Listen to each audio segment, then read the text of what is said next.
Hello and welcome to the Scholar Progenium. Today we're going to be talking about the mighty 17-pounder anti-tank gun. It's got a fascinating history, it's got some really solid stats behind it, and we're going to talk about why you need to try it in your British list and how to get the most juice out of it when you do. So let's find out more.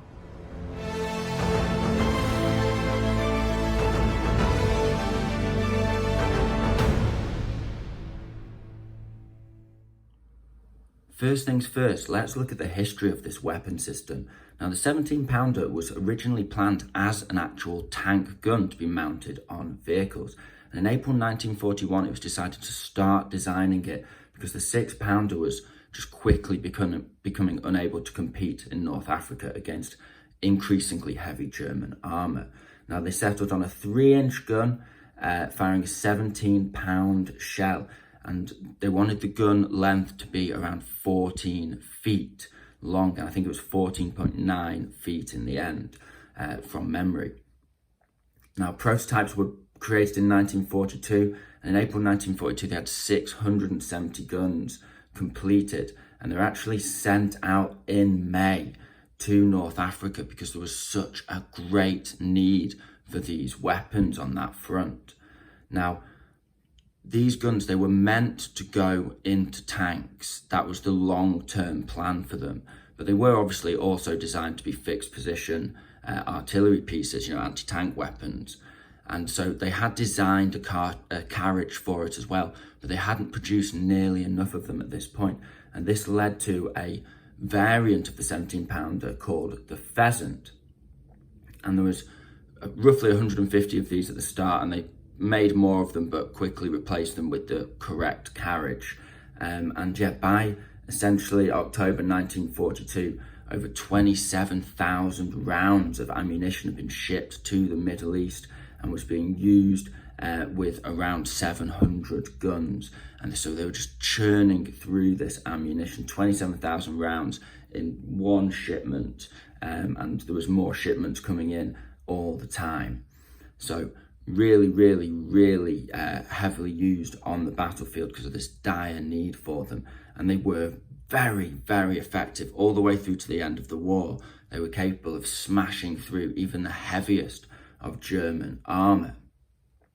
However, the plan was always to get them into vehicles, and this process started very early on with a Cromwell variant, I believe it was. No, it was a Challenger variant. And they decided to build this Challenger variant, and only 200 were actually built by the time it got to Normandy 1945. It took a long time, to develop this vehicle, and it was actually very fast and I believe quite effective in combat and could keep up with other faster tanks. It was faster than the Sherman, I believe. However, many more were built into Sherman variants, and in fact the Mark IV and the Mark VII 17-pounder were specifically designed to be mounted into Shermans, and they produced, I think, around 2,700 of these and had them in action over the course of the war. By May, when was it? May 1945, they had over 4,000 vehicles operating in Europe with a 17-pounder on. Just experimented with a load of different prototypes and got them straight onto the battlefield. But yeah, I think the heavy lifting was mainly done by the Sherman Firefly. So very interesting history there. They did think about putting it on ships. They designed a prototype to put on ships, but they never used it, never mounted it in the end.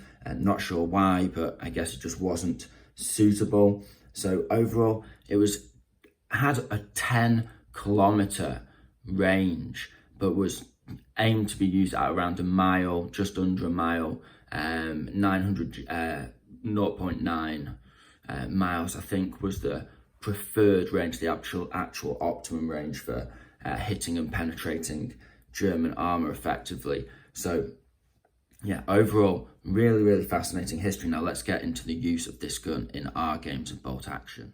Now let's take a deeper dive on the stats and see how it compares to the ever popular 25-pounder and also the medium howitzer, a common artillery piece that you're going to see in a lot of your opponent's armies.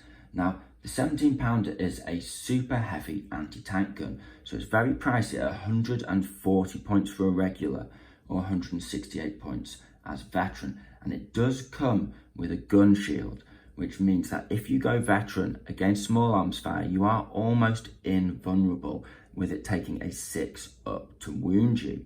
Of course, you're going to be vulnerable to HE, but still with veteran, even a medium mortar is only going to kill you on a 3. If you go down, you're barely going to lose more than one crew member most of the time.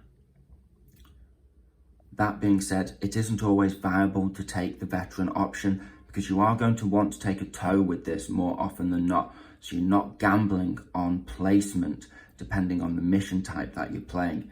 If you can't deploy on the board in an effective position early on, you're going to need that tow to bring him on, or especially if you're playing first wave, something like that, the tow is invaluable. Now, being a super heavy anti-tank gun, its stats are as follows. It's got a penetration of +7, which is just absolutely insane. And it also has a template of 3 inches with a +3 of pen and D3 pins on the hit. So a very, very effective weapon loadout. But the big news, the headline, is its massive range of 84 inches. And this takes it into the absolute big leagues as a weapon system in your arsenal. You see, if you compare it to, let's say, the 25 pounder, very common light anti-tank gun, or a light howitzer that can fire a light anti-tank shell.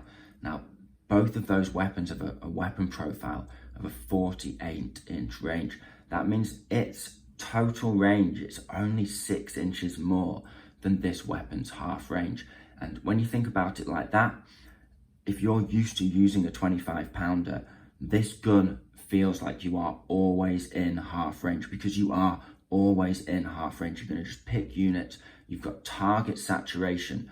You're effective against both large units of infantry, even veterans, because you've got a really good penetration value against veterans with your large HE, your 3-inch HE shell. And you've also got the best anti-tank penetration you can ask for in the British arsenal, effectively.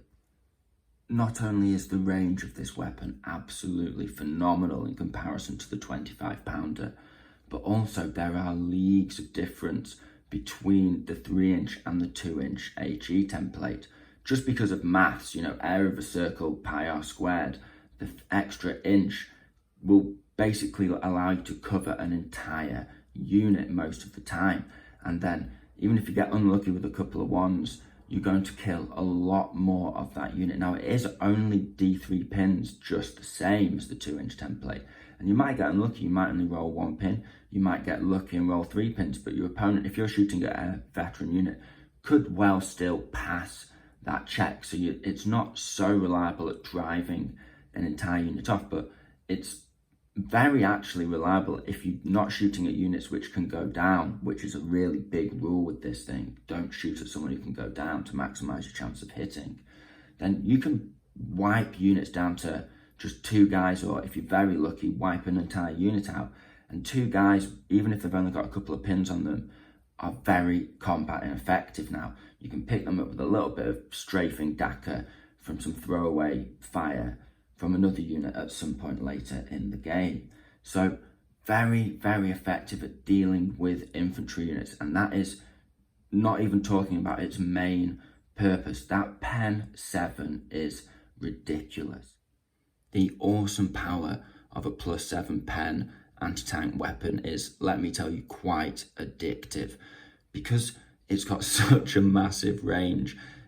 As long as you place him right, you can be getting hits very, very reliably. And unless you're very unlucky, you're almost definitely going to knock out almost any vehicle that you hit, which means although this guy costs precisely twice the price of the ever popular medium howitzer, the ability to just knock vehicles out instead of buying time trying to pin them up is just excellent. It's just really, really good, and you will have so much fun just slinging shots down range with this thing, collecting heads and knocking vehicles out left, right, and centre. So with that being said, let's look at the tactics for using this guy. And I've got 3 top tips to get the most out of him. Number 1 tip is location, location, location. With this guy, as long as you can grab at least a little bit of light cover, it's very tempting to dig him into heavy cover because he's going to take a lot of flak. But as long as you can get him into a little bit of light cover, the number 1 priority is having a great firing position where you can see as much of the board as possible, because that basically cuts out light cover from being really useful for your opponent, because within 42 inches, you're within half range. Because as soon as he's moving anywhere, even to the forward point of his deployment zone, you can actually sling out shots. And if he's in light cover, you're hitting him on a 4. It's a 50-50. No one wants to be in that position. And any vehicle, if it wants to show itself even slightly, you know, okay, you've got some soft cover, but you're within 42 inch range, I'm going to hit you on a 4 up. Oh, you're on hard cover, I'm still going to hit you on a 5 up. I might chance it if there's no other juicy targets in range. And that's not a position anyone wants to be in. And remember, yeah, although this guy's cost you 140 points, you can be forcing even the most pricey vehicles. Let's say someone's gone crazy, they've brought a Tiger with them to a tournament. I've faced Tigers many times in competitive matchups, and this guy just shuts down basically over 40% of the points they've spent on their list in one fell swoop. I can just place him in a little bit of light cover, and they have to focus their entire army, their infantry, their precious other units, their other dice, on trying to pin this guy up before the Tiger can show its face.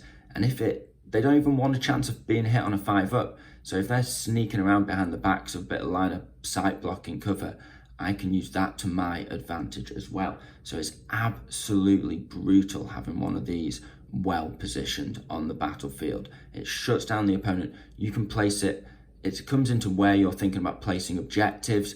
If it's key positions, for example, you can place objectives knowing they're within half range of where you plan on putting your 17 pounder from either side of the board. You can be like, if I get that side, I'll be able to hit him from there. If I get that side, I'll be able to hit it from there. Because of the massive range and damage of this thing, it can cover whole objectives, and it takes real dice investment, real activation investment from your opponent to shut him down by pinning him up.